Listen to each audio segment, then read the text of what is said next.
Hi all welcome back to Arcanex. Plus two ഫിസിക്സിനകത്തെ വളരെ പ്രധാനപ്പെട്ട ഒരു ക്വസ്റ്റ്യൻ നോക്കാം. ക്വസ്റ്റ്യൻ ഇതാണ്: obtain an expression for current flowing through a resistor when an AC voltage is applied through it. So നിങ്ങൾ ഒരു റെസിസ്റ്ററിനെ എടുത്തു, ഇതാണ് ആ റെസിസ്റ്റർ. ആ റെസിസ്റ്ററിനെ ഒരു AC സോഴ്സുമായിട്ട് കണക്ട് ചെയ്യുകയാണെങ്കിൽ അവിടെയുള്ള കറണ്ടിന് ഒരു ഇക്വേഷൻ ഡിറൈവ് ചെയ്തെടുക്കാൻ പറയുകയാണ്. നമുക്കറിയാം വോൾട്ടേജിന്റെ ജനറൽ ഇക്വേഷൻ നമുക്കറിയാം. എന്താ വോൾട്ടേജിന്റെ general equation? V is equal to V0 sin omega t ആണ്. സംശയമൊന്നുമില്ല, V is equal to V0 sin omega t ആണ്. നമുക്കറിയാം ഓംസ് ലോയിൽ നിന്ന് നമ്മൾ പഠിച്ചിട്ടുണ്ട്. കറണ്ടിന്റെ ഇക്വേഷൻ നമ്മൾ അവിടെ പഠിച്ചു.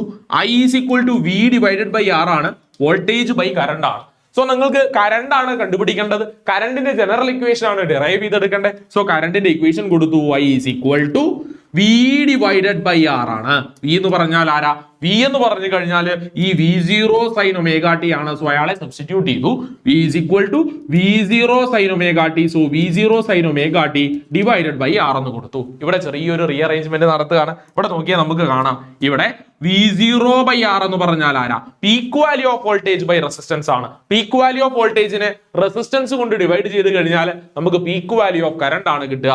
So peak value of voltage divided by resistance എന്ന് പറയുന്നത് പീക്ക് വാല്യൂ ഓഫ് കറണ്ട് ആണ്, I0 ആണ്. നോക്കണേ, അങ്ങനെ സബ്സ്റ്റിറ്റ്യൂട്ട് ചെയ്ത് കഴിഞ്ഞാൽ ഈ ഇക്വേഷൻ നമുക്ക് കിട്ടും. I is equal to V0 by R നെ I0 എന്ന് റെപ്രസെന്റ് ചെയ്തു.